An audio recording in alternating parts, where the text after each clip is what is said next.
लालबागच्या राजाच्या दरबारामधनं ही लाईव्ह दृश्य आपण बघतो आहोत। आता लालबागचा राजा थोड्याच वेळामध्ये विसर्जनासाठी आपल्या मंडपामधनं बाहेर पडेल आणि त्यापूर्वीची कार्यकर्त्यांची लगबग आहे। थोड्याच वेळापूर्वी आरती या ठिकाणी संपन्न झालेली आणि यानंतर आता लगबग की अर्थातच लालबागचा राजा त्याच्या मुख्य प्रवेशद्वारातनं बाहेर पडण्याची सगळ्या भाविकांना प्रतीक्षा आहे। कारण मोठी गर्दी आता या क्षणाला लालबागच्या राजाच्या प्रवेशद्वारावरती झालेली आहे। मोठ्या संख्येने भाविक त्या ठिकाणी एकवटलेले आहेत। मुंबईमधला गणेशोत्सव आणि त्याचं मुख्य आकर्षण हे अर्थातच लालबागचा राजा, हे राजाची मिरवणूक आणि त्या ठिकाणी मोठ्या प्रमाणावरती एकवटणारी तरुणाई, या सगळ्या तरुणाईचा जल्लोष। आणि बाहेरची दृश्य आपण पाहतोय मंडपाच्याही कशा प्रकारे भाविक एकत्र जमा झालेले आहेत बाप्पाला निरोप देण्यासाठी। ही दृश्य आपण पाहतोय कोल्हापूरमधून आणि दुसरी दृश्य आपण पाहतोय मुंबईमधून।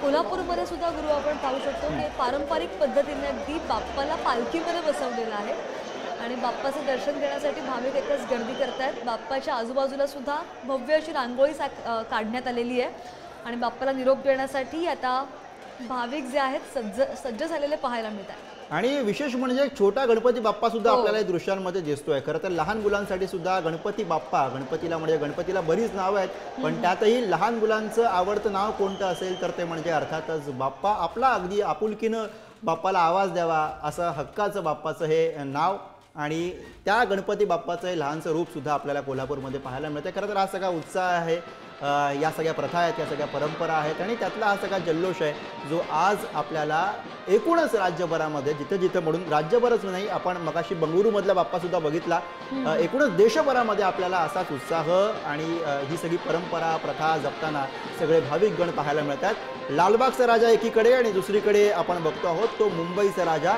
गणेश गल्लीमधला बाप्पा। आणि यावेळेचं वेगळेपण जर बघायला गेलं तर 10 दिवसांमध्ये आपण जेवढे बाप्पा गणपती बघितले त्यांच्या मागची जी आरास होती किंवा त्यांच्यासाठी जे सजावट करण्यात आली होती, एक सामाजिक भान जपण्याचा संदेश प्रत्येक व्यक्तीने देण्याचा प्रयत्न केला निश्चित। आणि खरं तर हाच खरं या सगळ्या उत्सवाचा गाभा आहे। कारण प्रबोधनाच्या दृष्टीनं सुरू झालेला हा उत्सव, लोकमान्य टिळकांनी खरं तर ज्या उत्सवाची मुहूर्तमेढ रोवली तो उत्सव आजही तो विचार पुढे घेऊन जातोय, याचं उदाहरण म्हणून या सगळ्याकडे आपल्याला बघावं लागेल। आणि तीच प्रचिती दरवर्षी खरं तर येत असते आणि तीच प्रचिती या वेळेला सुद्धा सगळ्यांना आलेली आहे आणि असाच उत्साह आपल्याला विविध ठिकाणी बघायला मिळतो आहे। मग नागपूर असेल, मुंबई असेल, पुणे असेल, कोल्हापूर असेल, सर्वत्र आपल्याला जोरदार बाप्पाची मिरवणूक निघाल्याचं चित्र बघायला मिळतंय। जयघोष सुरू झालेला आहे बाप्पाचा, गणपती बाप्पा मोरया, मंगलमूर्ती मोरया असं 10 दिवस आपण म्हणतो आणि शेवटच्या दिवशी त्याला आपल्याला जड अंतःकरणानं पुढच्या वर्षी लवकर या असं सुद्धा म्हणावं लागतं। श्रद्धा, बाप्पाच्या दरबारामध्ये लहान मोठा असं कोणीही नसतं। आपण दृश्यांमधून पाहू शकतो अगदी लहान मुलांपासून अगदी वृद्धांपर्यंत त्यांचा उत्साह आपण पाहतोय आणि जल्लोष कशा प्रकारे सुरू आहे, त्यांचा आनंद सुद्धा बाप्पाला निरोप देताना सुद्धा गगनात मावत नाही असंच दिसतंय अर्थात। आणि आता असं आहे की फक्त मुंबईमध्ये लालबागचा राजा आहे असं नाही, तर राजा आता सर्वत्र आहे। प्रत्येक जिल्ह्यामध्ये एक राजा आहे। नागपूरचा राजा आता आपण आपल्या टेलिव्हिजन स्क्रीनवरती बघत होतो। अर्थातच मुंबईच्या राजाची त्याचबरोबर मिरवणूक निघालेली आहे। लालबागचा राजा आता पुढच्या काही मिनिटांमध्ये आपल्या या मंडपामधनं बाहेर पडणार आहेत, त्यावेळेची त्यापूर्वीची लगबग आपण बघतोय। नागपुरातनं नागपूरच्या राजाची ही दृश्य आपण बघतो आहोत। नागपूरचा राजा आता विसर्जन मिरवणुकीसाठी निघालेला आहे आणि मोठ्या प्रमाणात या ठिकाणी गर्दी जी आहे ती पाहायला मिळत आहे। नुकतीच लालबागच्या राजाची आरती जी आहे ती झालेली आहे आणि अवघ्या काही क्षणातच हा बाप्पा जो आहे तो विसर्जनाच्या मिरवणुकीत निघताना आपल्याला पाहायला मिळाला। त्याआधी संपूर्ण मुंबईकर जो आहे तो रस्त्यावर या बाप्पाचं विसर्जनाचं रूप पाहण्यासाठी आतुर झालेला आहे। मागच्या 10 दिवसांपासून इथं एवढ्या मोठ्या संख्येने गर्दी जी आहे ती आपल्याला पाहायला मिळाली।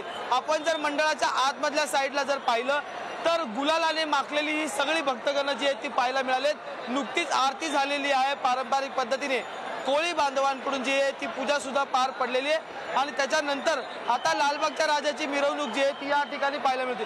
माझ्या उजव्या हाताला जर पाहिलं तर मोठ्या प्रमाणात गर्दीचे लोंढे जे आहेत ते आपल्याला पाहायला मिळतात आणि सगळ्यात महत्त्वाचं म्हणजे तरुणाई जी आहे ती मोठ्या प्रमाणात आपल्याला या संपूर्ण विसर्जनाच्या मिरवणुकीत आलेली पाहायला मिळते। त्यामुळे आता काही वेळातच बाप्पाचं हे रूप, मनमोहक रूप घेऊन हा संपूर्ण विसर्जनाचा सोहळा जो आहे तो सुरू होणार आहे। व्हिडिओ जर्नलिस्ट प्रवीण चव्हाणसह मी अजय माने, पुढारी न्यूज, मुंबई।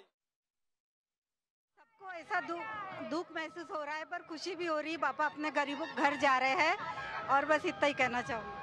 क्या कहेंगे, क्या भावना है? यही कि 10 दिन जो अच्छा लगता है गणपति जी के आने से, अभी वो विदा हो रहे हैं तो बहुत खराब भी लग रहा है, लेकिन भगवान बप्पा का आशीर्वाद हम सब पे बना रहे, बस यही हम लोग चाहते हैं।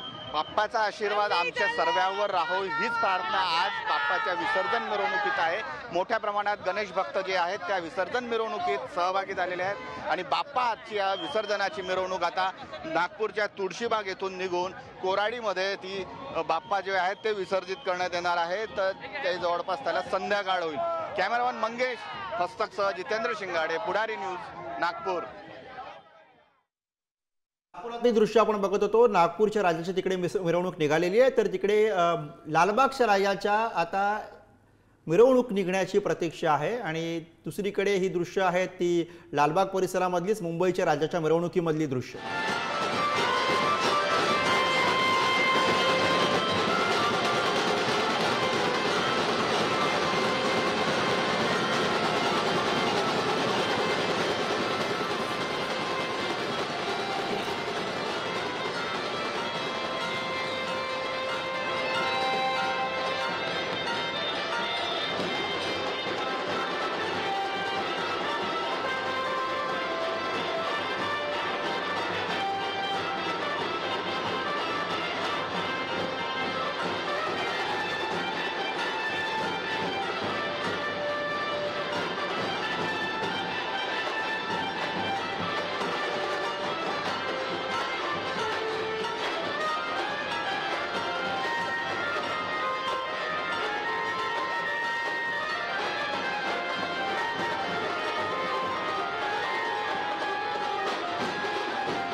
Thank you.